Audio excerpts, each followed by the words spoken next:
Hello everyone and welcome back to my channel. Today we're bringing you the guide of Kokomi. Kokomi is a healer that has played on many different teams, and with the dendro update she has seen a lot more of play. So let's get started with this guide and let's see how she played, with which artifacts you can play her and which talents you should prioritize. And the most important thing, the teams that you can play on her. So nothing else to say, so let's get started. First talent we're gonna be talking about is her normal attack. She does 3 consecutive attacks where she deals hydro damage. You can do a charge attack for AoE hydro damage and a plungical attack. The E of Kokomi summons a jellyfish that deals hydro damage and applies wet to the enemy. Also, it heals a percentage of Kokomi max HP. Finally, for her ultimate, she does a bit of animation and then she have additional charge attack, normal attack, increased damage. Also, the jellyfish does increase damage, and her normal attacks and charge attacks heal the party on max HP. The good point of this is the first ascension talent. If the jellyfish is on the field and you use Kokomi's ultimate, you will reset the timer. So what this does is essentially when you click your E, it should stay on the field during 12 seconds. But if you use her ultimate, you will do, let's say for example at 6 seconds of her on field, you will do 12 seconds, and then when there is 6 seconds on the field, you will press Kokomi's ultimate and the E of Kokomi will stay longer on the field.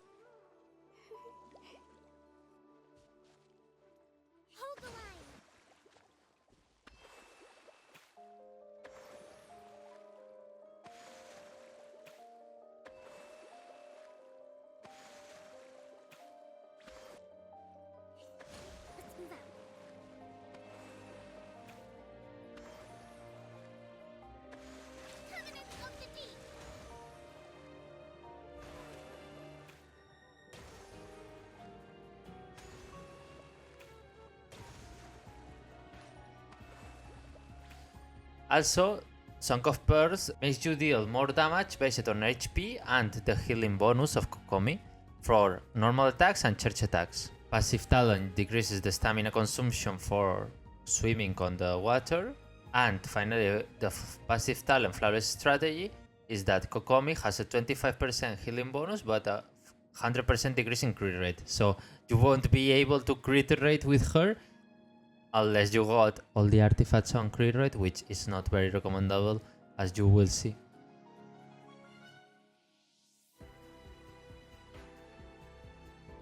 Okay, so it's the second time I record this because I forgot to unmute myself and I'm retarded. But well, let's get started with the weapon section of Kokomi. The weapons that you can play on her is the Thrilling Dragon Tails, the Dognut. The Dognut is really good if you have it.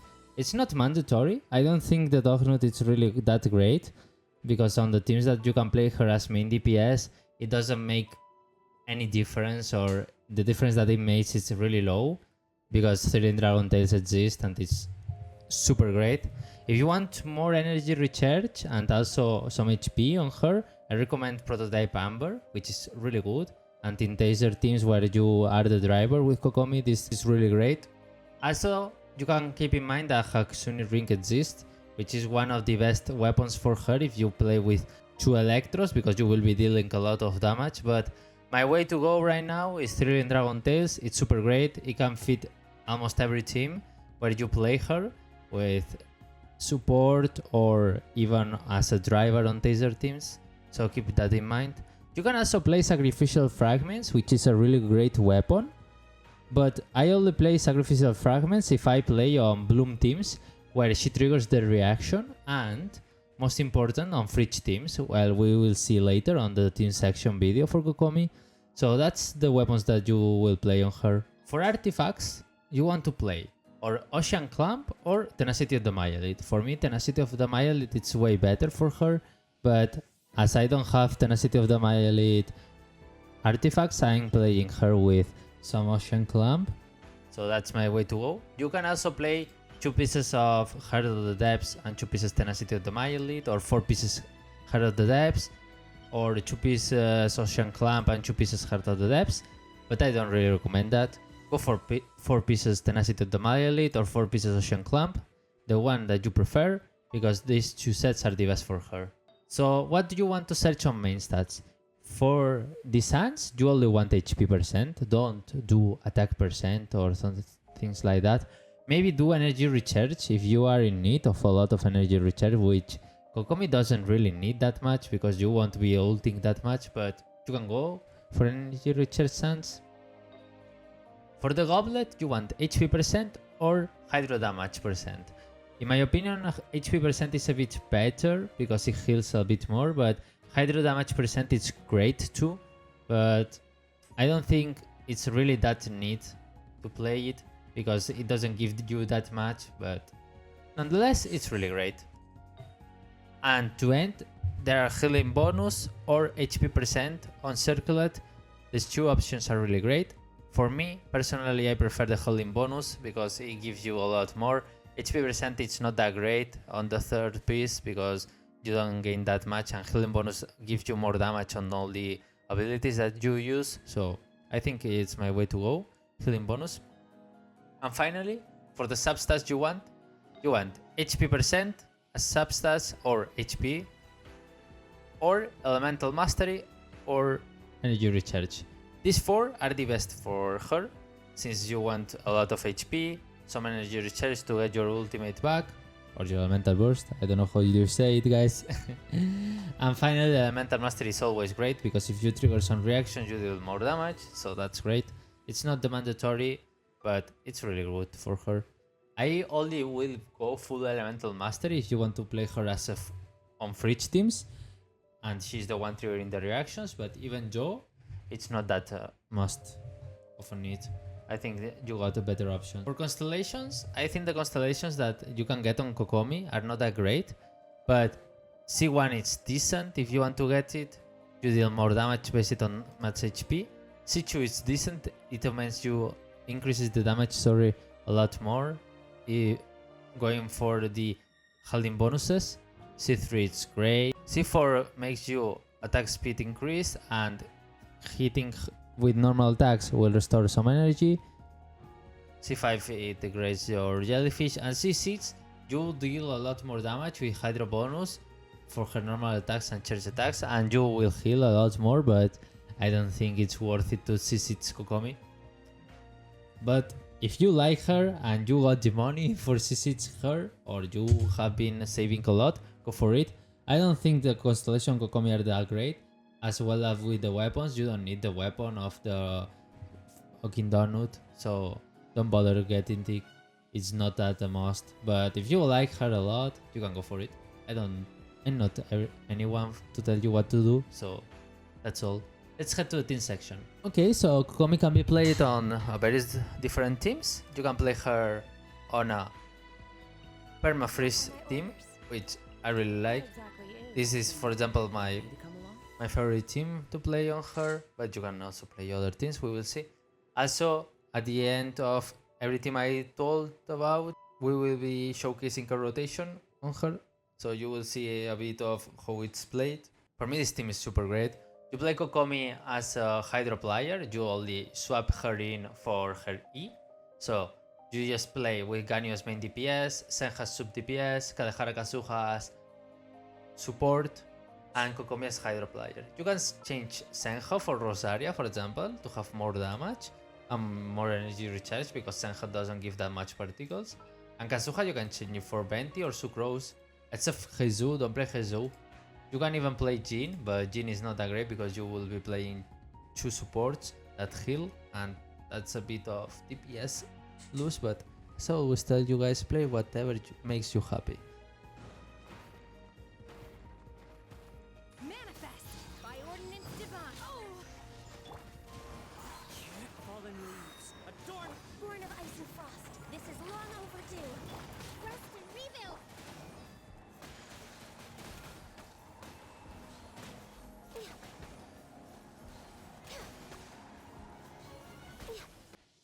For the second team we'll be talking about, it's a more focused taser team, where we play Beidou, Fischl, and Sucrose. Here, you can play Kokomi in two ways. You can play her as an on-field or as a support. The on-field Kokomi is where you threw out Fischl, Beidou Burst, and you cast one E of Sucrose or the ultimate of Sucrose, and then you swap in Kokomi and you start hitting a lot with Kokomi. So you trigger the reaction with Kokomi. On this type of teams, the Hatsune Ring is really great on Kokomi, but I still prefer the the Dragon Tails because it's really strong.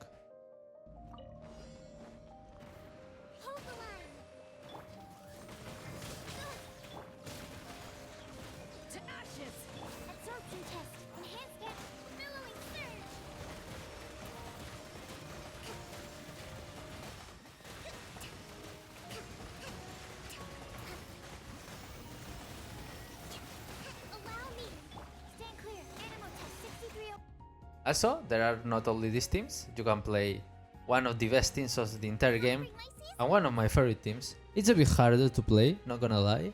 I will let you the rotation, but it's a bit harder. This team is with Fischl, Sucrose, Sheldink, and Kokomi, and it's the Sukokomon team where Sucrose is the Pokemon trainer. In some reason, you swap in Fischl Loss, Guba from Sheldink, and the Jellyfish from Kokomi, and Sucrose is dealing all the reactions with the three things on the field. So you deal tons of damage. It's a really good AoE team. It's a really hard to play, but if you pull it off, it's one of the better teams on DPS. So you can play it too. I really like it.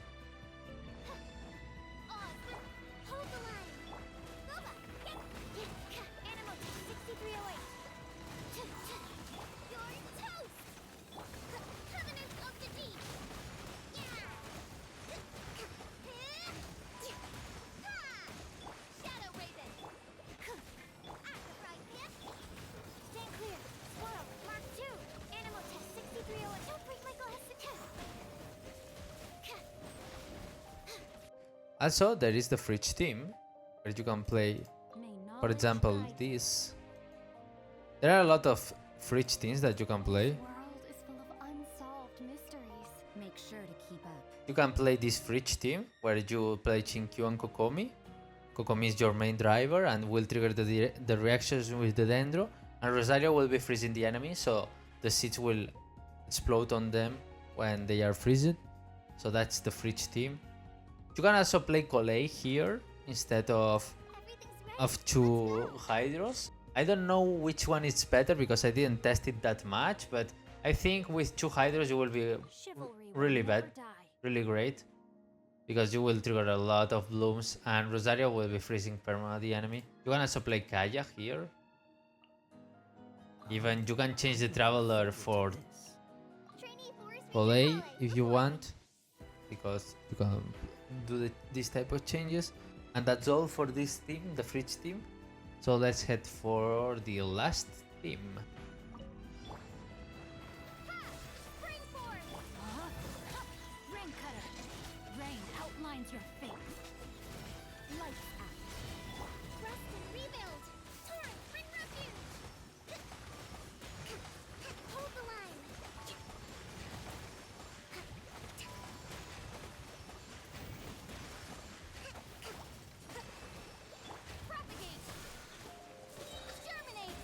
Let me weave you a verse. Okay, so the last team, it's a team that you may know it. It's a Vaporized team where you focus Kokomi as the Hydro player. You play an Anemo support like Sucrose, where you do swirls of Pyro, and you do a lot of damage with Sheldink plus Bennett Duo. So you are vaporizing the Kokomi's auto attacks from Sheldink ultimate.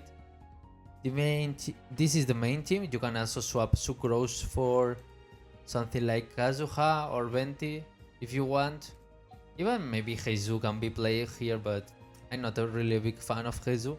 So this is the last team that we'll be showcasing. I don't really recommend it because this thing can be played with Chinkyu and can be a lot better, but if you want to play it, you can do this and enjoy your Kokomi as main DPS. And I think that's all for this team, so let's head to a rotation.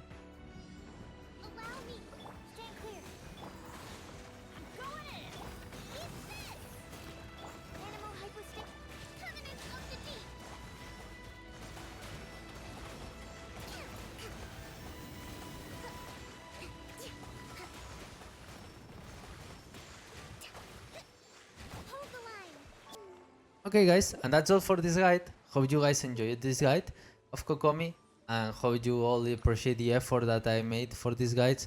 I really enjoy making guides for you, also playing the Abyss for you, that you got a lot of showcase of a lot of characters, mainly Joymilla, but you know, I play a lot of characters that I have for you. So if you have any questions, leave a comment, leave a like please, and see you guys on the next video. Bye bye, thank you all for watching.